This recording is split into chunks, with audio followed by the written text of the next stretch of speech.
جو لوگ اللہ پر ایمان لائیں، کہیں کہ ہمارا رب اللہ ہے، پھر اس پر جم جائیں، ان پر فرشتوں کا نزول ہوتا ہے، نہ کوئی غم کرو نہ خوف، خوشیاں مناؤ جنت کی جس کا تم سے وعدہ کیا گیا تھا۔ اللہ کی ربوبیت پر اطمینان جب انسان کو ہو جاتا، میرا رب اللہ ہے، ربی اللہ، انسان کے لیے نہ کوئی کھٹکا، نہ کوئی خطرہ، نہ کوئی خوف، نہ کوئی حزن۔ جو کچھ ہو رہا ہے کس کے اذن سے ہو رہا ہے؟ اللہ کے اذن سے۔ اللہ کے اذن کے بغیر پتہ تک نہیں ہلتا۔ یہ کوئی اندھا بہرا مادہ نہیں ہے جس سے مجھے کوئی خوف ہو۔ اندھا بھینسا چلا رہا ہو اس سے تو ڈرنے کا ہر انسان کو ڈرنا چاہیے، نہ معلوم کس کو ٹکر مار دے، لیکن نہیں، اس کائنات کو چلانے والا ایک سمیع و بصیر خدا ہے۔ وہ جو میرا دوست ہے، میرا ولی ہے، اللہ ولی الذین آمنوا یخرجہم من الظلمات الی النور، اللہ اہل ایمان کا ولی ہے، ساتھی ہے، پشت پناہ ہے، مددگار ہے، حمایتی ہے۔ بتائیے جسے یقین ہو جائے کہ اللہ میرا مددگار، اللہ میرا محافظ، اللہ میرا پشت پناہ، اللہ میرا حمایتی، اس کے لیے کوئی خوف ہوگا؟ اس سے کوئی ڈر ہوگا؟ میں مثال دیا کرتا ہوں ایک بہت سادہ، پنجاب کے دیہات کی۔ تو بڑا چودھری ہے اور کوئی غریب کسان ہے، اس غریب کسان کے جانوروں کو ہر وقت اندیشہ ہوگا چوری کا، کوئی میری بھینس کھول کر نہ لے جائے، کوئی میرا بیل کھول کر نہ لے جائے۔ لیکن جس کے بارے میں یہ سب کو معلوم ہو کہ وہ جو بڑا چودھری ہے وہ اس کا دوست ہے، اس کی بچیا کو کوئی خوف ہوگا؟ اس کی بھینس پر کوئی ہاتھ ڈالے گا؟ اسے کوئی اندیشہ ہوگا؟ نہیں۔ کیوں؟ کہ وہ بڑا چودھری، بڑا اس کا یہاں کا سردار، جاگیردار، سب کو معلوم ہے وہ میرا دوست ہے، کوئی میرے خلاف اقدام نہیں کر سکتا۔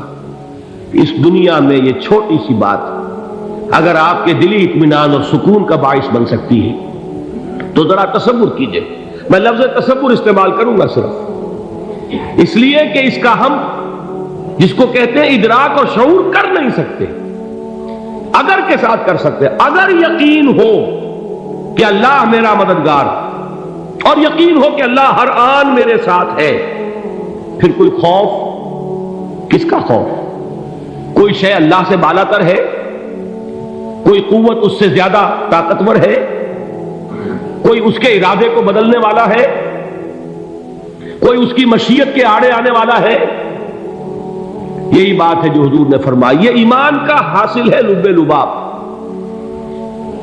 کہ دیکھو اچھی طرح اس بات کو ذہن نشین کر لو، اگر تمام انسان مل کر تمہیں کوئی نقصان پہنچانا چاہے نہیں پہنچا سکتے، مگر جو کچھ اللہ نے لکھ دیا ہو، اور تمام انسان مل کر تمہیں کوئی نفع پہنچانا چاہے نہیں پہنچا سکتے، مگر وہ شے جو اللہ نے طے کر دی۔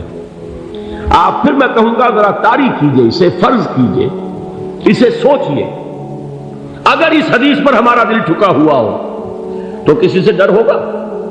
یہ مجھے نقصان نہ پہنچا دے، یہ میری رپورٹ خراب نہ کر دے، یہ میری انکریمنٹ نہ رکوا دے، یہ میرا یہ نہ بگاڑ دے، یہ میرے یہ نقصان نہ پہنچا دے، اس کا ڈر، اس کا ڈر، اس کا خوف، اس کی خوشامد، اس کے لیے جا کر طرح طرح سے اپنی عزت نفس کو ذلیل کروانا اس کے سامنے۔ یہ سب کچھ کیوں کرتا ہے انسان؟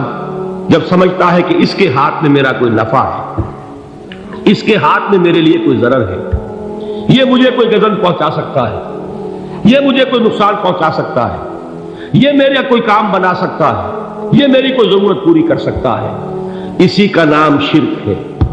جہاں آپ نے یہ سمجھا کہ غیر اللہ کے اندر کوئی طاقت موجود ہے، وہی شرک ہے۔ بتوں سے تجھ کو امیدیں، خدا سے نو امیدی، مجھے بتا تو صحیح اور کافری کیا ہے؟ شرک تو یہ ہے۔ جس پر بھی تمہیں یہ خیال ہے، کلمہ ہے یہ کلمہ سوم، لا حول ولا قوت الا باللہ، ذرا اس پر دل کو کبھی اگر آپ تصور کریں، پھر فرض کریں، دل ٹھک جائے اس پر، کوئی طاقت نہیں۔ یہی بات تھی جو شیخ عبد القادر جیلانی رحمۃ اللہ علیہ نے اپنی وصیت میں اپنے بچے سے کہی. 11ویں دینے والے ہیں، لیکن حضرت شیخ عبد القادر جیلانی کی وصیت اور تعلیمات کو کتنے لوگ ہیں جانتے ہو؟ یہ جن مقامات تک پہنچے ہیں وہ کس چیز کی بدولت پہنچے؟ انہوں نے جو پیغام دیا وہ کیا تھا؟ اے میرے بچے، جس طریقے سے قرآن مجید میں حضرت لقمان کی نصیحتیں جو ہے نقل کر دی گئی ہیں، میں یہ عرض کروں گا بالفرض اگر قرآن حضرت عبد القادر جیلانی کے بعد نازل ہوا ہوتا تو شیخ عبد القادر کی یہ نصیحتیں بھی قرآن میں درج ہوتی. اتنی اونچی نصیحتیں ہیں. اے میرے بچے، اس حقیقت کو ذہن نشین کر لے، لا فاعل فی الحقیقت ولا مؤثر الا اللہ. اس کائنات میں نہ کوئی فاعل حقیقی ہے نہ مؤثر حقیقی ہے سوائے اللہ. کسی شے میں کوئی تاثیر نہیں اگر اللہ نہ چاہے. آگ جلا نہیں سکتی اگر اللہ نہ چاہے. پانی ڈبو نہیں سکتا اگر اللہ نہ چاہے. زہر ہلاک نہیں کر سکتا اگر اللہ نہ چاہے. کوئی چیز فائدہ نہیں پہنچا سکتی اگر اللہ نہ چاہے. تو در در پہ کیوں سر جھکاتے ہو؟ در در پر کیوں جبیں سائی کرتے ہو؟ سب کے سامنے کیوں ہاتھ پھیلاتے ہو؟ ایک اللہ سے مانگو. ایک اللہ کے سامنے زمین پر اپنی جبین رکھو.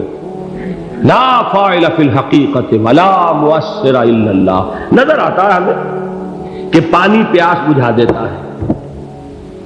پیاس بجھانے کی صلاحیت پانی میں نہیں ہے، اللہ کے اذن سے. کھانا بھوک مٹا دیتا ہے. بھوک مٹانے کی صلاحیت کھانے میں نہیں ہے، اذن رب میں. دیکھیے یہی یقین تھا. حضرت موسیٰ علیہ السلام کا واقعہ یاد کیجئے. سامنے سمندر آ گیا ہے. قوم دیکھتی ہے پیچھے کہ گرد و غبار کا طوفان. معلوم ہوا کہ فرعون اپنے لشکر سمیت آ گیا. لشکر جب چلتا تھا تیز رفتاری کے ساتھ تو گرد و غبار کا جو طوفان اٹھتا تھا اس کا تصور کیجیے. اور لمحہ بلمحہ وہ قریب آ رہا ہے. پوری قوم نے کیا کہا؟ اے موسیٰ انا لمدرکون. اے موسیٰ ہم کو پکڑے گئے.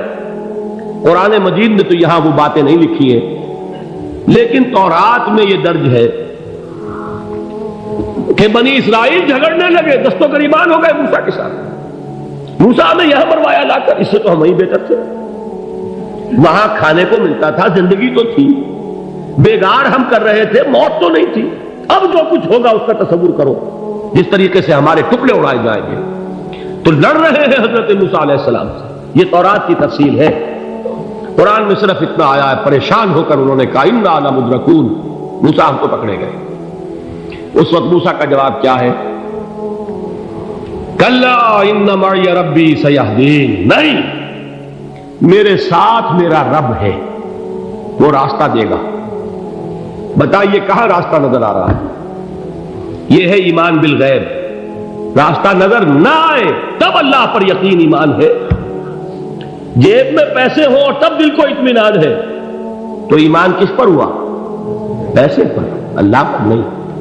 جب وسائل و ذرائع نہ ہو اور پھر یقین ہو کہ اللہ مسبب الاسباب ہے، وہ اسباب کا پابند نہیں ہے، وہ اسباب کا محتاج نہیں ہے، اسباب اس کے محتاج ہے. اگر یہ یقین ہے تو اللہ پر ایمان ہے. یہ نہیں ہے تو تمہارا ایمان اسباب پر ہے، وسائل پر ہے، ذرائع پر ہے، مادیات پر ہے، اللہ پر نہیں. اس وقت کہاں راستہ تھا؟ کوئی راستہ تھا؟ سمندر ہے اور ادھر سے لشکر آ گیا ہے. کلا ان معی ربی سیہدین. اب دیکھیے ایمان کہہ دینا آسان ہے، ہوا معکم اینما کنتم. جہاں کہیں بھی تم ہوتے ہو اللہ تمہارے ساتھ ہوتا ہے. لیکن اس کا یقین قائم ہو جائے تو زمین و آسمان کا فرق واقع ہو جائے. یہی بات ہوئی حضور کے ساتھ.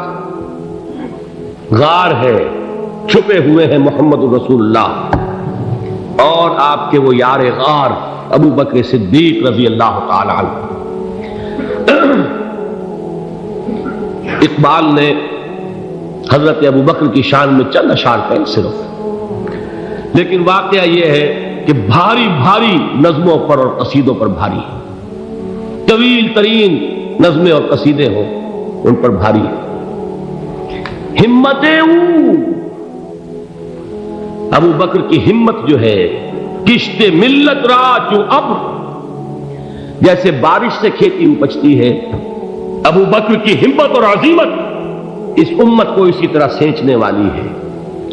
ثانیے اسلام و غار و بدر و قبر، وہ دوسرے تھے اسلام میں، دوسرے پہلے کون تھے؟ انا اول المومنین، حضور فرماتے سب سے پہلا ایمان لانے والا میں، دوسرے ابو بکر۔ ویسے ہمارے ہاں یہ چلتا ہے اختلاف، حضرت علی پہلے ہیں کہ حضرت ابو بکر پہلے ہیں، لیکن اس میں بڑی خوبصورت تطبیق قائم کی ہے علماء نے، اور بہت صحیح ہے۔ چار کے بارے میں فیصلہ ہی مت کرو کہ کون پہلے، ان کی ایک عجیب تقسیم کر دی ہے۔